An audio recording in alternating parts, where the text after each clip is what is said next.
A perennial question I'm asked every year, but more so just recently because of the large spending increases that the government has legislated tied to the infrastructure bill and the so-called inflation bill and all those things,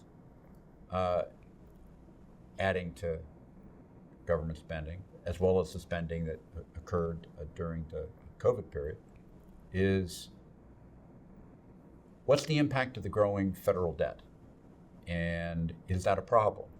Is it a big problem? Is it catastrophic? How much and how should you worry? Let me try to just simply paint you a simple picture of that. If you think of sort of the way a snail looks crawling around the ground, it looks like that. Does that make sense? Snails crawling around the ground, the shell's up here, the head's here, the tail's there. This is the way, in one way, to think about debt. Most of the ways people talk about it are set up to frighten you. And there are some things to be afraid of, but there's things not to be afraid of. It's often cast in dollar amounts that are so large that normal human beings like you and me can't really fathom what you do with that much money. It's sometimes referred to relative to the debt as a percent of the size of the US economy, and that being bigger than it used to be. That's also scary. There's a right way to think about it. And then a right way to think about things to be afraid of, and not. The right way is first not to think of what is often bandied by those who would like to frighten you, which is called gross debt, but instead to think of what's net debt. Net debt is about 70% of gross debt. At any given point in time, it varies over time. At any given point in time, the largest holder of US government debt is itself government agencies that use it effectively like savings accounts with short-term debt. One agency issues debt, the other holds it like a savings account, and within the US government, this is one pocket paying another pocket. And that debt, which is the government effectively owing it to itself, you don't have to worry about at all. It's the net debt, the debt that the government has issued that somebody else owns. And that's what you should think about. When you think about it, then, its dollar amount isn't so much what's important as what does it cost the government to support that debt? And we're going to come back to the snail.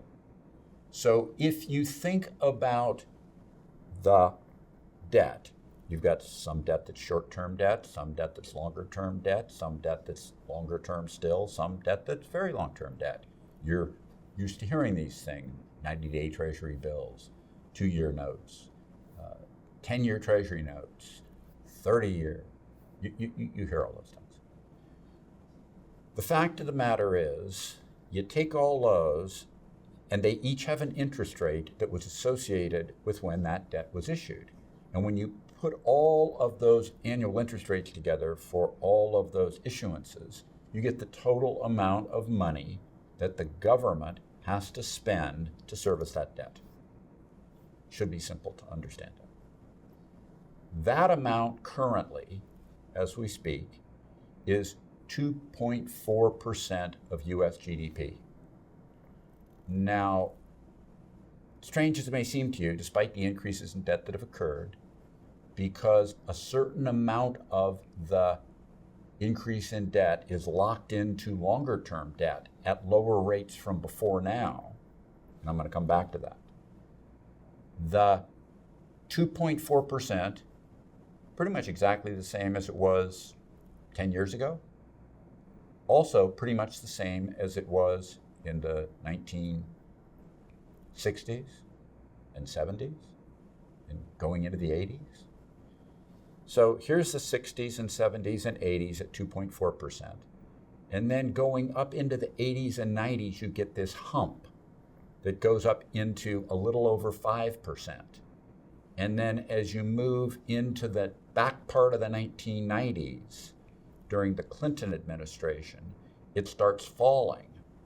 And it keeps falling partly by debt initially being repaid in part of that period, but also the falling of interest rates. And time rolling over, so those interest rates were locked into the maturity schedule of US debt, down to the 2.4 level. That's the snail. 60s, 70s, 80s, 90s, late 90s, and on down, and then the 2000s, the snail. Now, when you think about that, what you need to think about is, at these new higher rates, how does that impact the carrying cost of that debt, that 2.4%? Obviously, we've been having 2.4% carrying costs of the US debt for a long time. That hasn't been a problem. What might be a problem? Well, we did in the 80s and 90s, 5.4%. And we know we survived okay during that time period. So we know we could get back up to that 5.4% and still be okay. We know we did that for a long time. What would it take to do that? And the answer is, well, it would take these higher rates there long enough to work through the maturity schedule of the US debt, whether they added more debt or not, to get back up to that point. Now, let me give you a portrayal of that. If all of the debt was just short-term debt, all of it, which is far from true, the average maturity of the debt is 6 years. That's the average. Longer, shorter, but the average is 6 years. If all of it was just short-term debt getting rolled over every 90 days, then at today's interest rates, we would be at 5.1%. But it will take years and years to get to that 5.1%. Will markets price that now as a reality? I don't think so, because it's entirely possible that before you would ever get to the 3, 4, 5, 6, 7, 8, 9 years necessary to get to that 6-year average, it's entirely possible that interest rates come back down again. Will they? For sure. I'm not going to make that forecast. Trying to forecast what interest rates will be in the long term is beyond treacherous.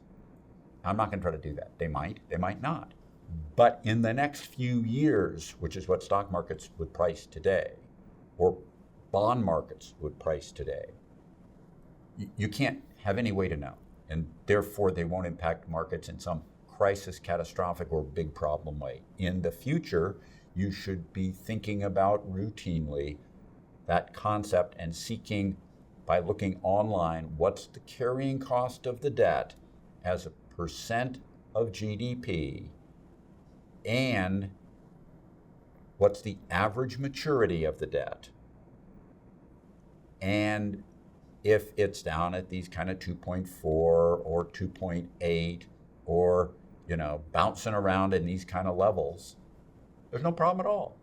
If it gets up into the 3, 4, 5, maybe you worry. We've never been at 6 or 7 or 8.